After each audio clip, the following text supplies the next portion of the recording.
¿Alguna vez has escuchado que los países musulmanes son pobres por culpa del Islam? Es una frase que se repite mucho en redes, en debates políticos, incluso en algunos medios de comunicación. Pero si fuera tan simple, ¿cómo explicamos a Emiratos Árabes Unidos, a Qatar o a Brunei? ¿Cómo explicamos que algunos de los países con mayor renta per cápita del mundo profesen la misma religión que países en crisis profunda como Sudán o Afganistán? Aquí es donde entra el matiz. Y el matiz, como siempre, lo cambia todo, porque el problema empieza cuando confundimos correlación con causalidad. Sí, muchos países de mayoría musulmana son pobres, pero eso no significa que lo sean, porque son musulmanes. Si fuese así, la riqueza seguiría un patrón religioso y no lo hace. Lo que sí sigue patrones más claros son las instituciones, el acceso a los recursos, las guerras, la historia colonial y, sobre todo, las decisiones económicas. Eso sí influye, eso sí explica. Vamos a mirar los datos. En el ranking de PIB per cápita ajustado por poder adquisitivo, uno de los indicadores más precisos para comparar riqueza real entre países, encontramos a Qatar, con más de $110.000 anuales por persona. Luego viene Emiratos, con más de 80.000. Y muy cerca, Brunei, con unos 70.000. Todos de mayoría musulmana, todos entre los más ricos del planeta. De hecho, si miramos el mundo islámico en conjunto, hay de todo. Desde potencias emergentes como Turquía e Indonesia hasta países en situación crítica como Siria o Yemen. No hay un patrón homogéneo. Y esa es la clave. Si no hay patrón, no hay causalidad. Pero entonces, ¿por qué esta idea está tan instalada? Aquí entra el comportamiento humano. Nos encanta simplificar el mundo. Es una herramienta que usamos para sobrevivir cognitivamente. Estereotipos, asociaciones rápidas, patrones sencillos. Y además, las narrativas culturales ayudan. Cuando un país occidental ve a otro sumido en la pobreza y a la vez regido por leyes islámicas estrictas, es muy fácil decir, claro, es por su religión.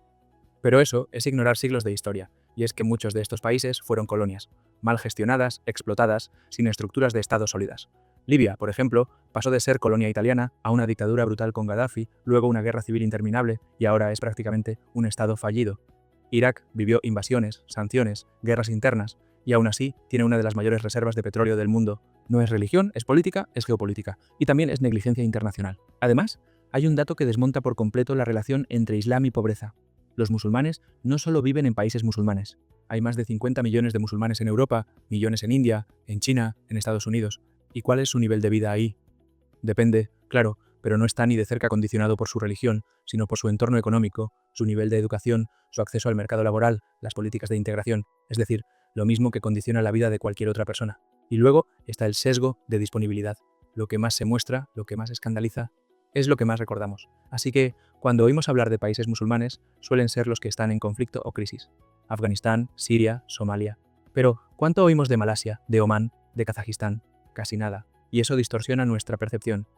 También hay que entender cómo los medios y los gobiernos a veces usan estas narrativas para justificar intervenciones o rechazos.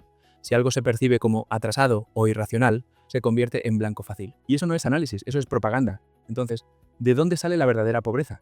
¿Qué hace que unos países musulmanes sean ricos y otros pobres? Para eso necesitamos profundizar un poco más. No basta con mirar la religión, hay que mirar la estructura económica, la calidad de sus instituciones, el legado colonial, las guerras, la corrupción, el nivel educativo. Y sí, también el uso o mal uso de sus recursos naturales. Porque si de verdad el Islam fuera una barrera para el desarrollo, ¿cómo explicaríamos que algunos países islámicos se codeen con Suiza, Noruega y Singapur en términos de renta? La pregunta, como verás, está mal planteada. Y eso nos lleva al siguiente punto clave, cuando el petróleo no basta. Porque incluso entre los países ricos del mundo islámico hay diferencias profundas. Algunas fortunas se construyen sobre arenas movedizas, literalmente. A simple vista, podríamos pensar que tener petróleo es garantía de riqueza. Y si además ese país es pequeño, con pocos habitantes, como Qatar o Kuwait, la ecuación parece fácil. Mucho petróleo dividido entre poca gente. Pero, ¿por qué entonces países como Irak, Libia o incluso Nigeria, que también son riquísimos en petróleo, siguen teniendo tasas altísimas de pobreza, desempleo estructural y conflictos internos? Aquí es donde el petróleo deja de ser una respuesta y empieza a ser parte del problema. Este fenómeno tiene nombre y apellido. La maldición de los recursos, o paradoja de la abundancia, es una paradoja económica muy estudiada, especialmente en economía del desarrollo. Y básicamente dice que los países con grandes riquezas naturales, como el petróleo o los minerales, suelen tener peores resultados económicos y políticos que los que no tienen tanto. ¿Por qué? Porque el exceso de ingresos fáciles tiende a debilitar las instituciones. No necesitas impuestos, no necesitas industria, no necesitas rendir cuentas, solo necesitas extraer y vender. Y ese modelo no construye futuro, construye dependencia. En Irak, por ejemplo, más del 90% del presupuesto nacional depende del petróleo. Pero al mismo tiempo, el país tiene un desempleo juvenil de casi el 30%. Las universidades producen graduados, pero no hay un sector privado dinámico que los absorba. ¿El resultado? Frustración, migración o peor, radicalización. Cuando el Estado falla, otros actores ocupan su lugar, milicias, sectas, mafias, y de nuevo, el problema no es el Islam, es el vacío institucional. Otro ejemplo claro es Libia, un país con reservas petroleras gigantescas, pero que vive en el caos desde la caída de Gaddafi. ¿Por qué? Porque durante décadas el régimen se dedicó a repartir la renta del petróleo como forma de control político, sin crear una economía diversificada. Cuando el dictador cayó, no había estructura que soportara el país. La renta petrolera se convirtió en botín de guerra entre facciones. Resultado: pobreza, inflación y un Estado colapsado. El petróleo, sin instituciones, solo alimenta conflicto.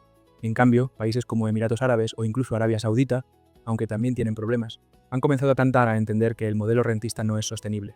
Han lanzado ambiciosos planes de diversificación, como Visión 2030, que buscan impulsar sectores como el turismo, la tecnología, la energía renovable. ¿Lo hacen por convicción? No necesariamente. Lo hacen porque saben que el petróleo, tarde o temprano, dejará de ser la gallina de los huevos de oro. Pero no todos los países llegan a tiempo a esa conclusión. Y aquí aparece otro factor decisivo: el colonialismo. Muchos de los países musulmanes más pobres de hoy fueron colonias, y las potencias coloniales no llegaron a construir estados funcionales. Llegaron a extraer. Plantaron fronteras artificiales, dividieron grupos étnicos, eliminaron estructuras locales de poder. Cuando se retiraron, dejaron caos institucional. Argelia, por ejemplo, tardó más de una década de guerra sangrienta en liberarse de Francia, y lo que quedó fue un país traumatizado, centralizado, con un ejército como columna vertebral del Estado, y poco más. Y cuando un país parte desde esa base, una base débil, cualquier shock externo lo golpea más fuerte. Guerras, sanciones, caída de precios de materias primas, sequías, migraciones masivas. Todo eso puede ser devastador. Por eso, cuando decimos que un país musulmán es pobre, lo que deberíamos preguntarnos es: ¿qué decisiones políticas lo llevaron ahí? ¿Qué intereses externos lo empujaron? ¿Qué conflictos no resueltos lo están frenando? Miremos Sudán, un país que tenía potencial agrícola enorme, reservas minerales, acceso al Nilo, pero décadas de guerras civiles, corrupción extrema y particiones territoriales lo han desangrado. Hoy, el conflicto entre el ejército y las milicias ha desplazado a millones de personas. No es el Islam el que impide el desarrollo. Es la guerra, es la élite extractiva, es la falta de Estado. Y no solo eso, también está el hecho de que en muchos de estos países el gasto militar es altísimo, mientras que el gasto en educación o sanidad queda rezagado. Arabia Saudita gasta más del 8% de su PIB en defensa. ¿Cuánto gasta en ciencia y tecnología? Mucho menos. Y sin ciencia, sin tecnología, sin innovación, ningún país puede aspirar a un desarrollo sostenible. Por otro lado, también hay que hablar del rol de Occidente. Muchas veces, esos países han sido escenarios de guerras proxy, donde potencias externas disputan su influencia usando a las poblaciones locales como carne de cañón. Siria es el caso más brutal. Un país con educación avanzada, sistema sanitario robusto y una economía relativamente diversificada. Pero desde 2011 ha sido escenario de una guerra interminable, con intervención de Estados Unidos, Rusia, Irán, Turquía, Israel. Y todo eso, claro, en nombre de intereses que tienen poco que ver con el bienestar de su gente.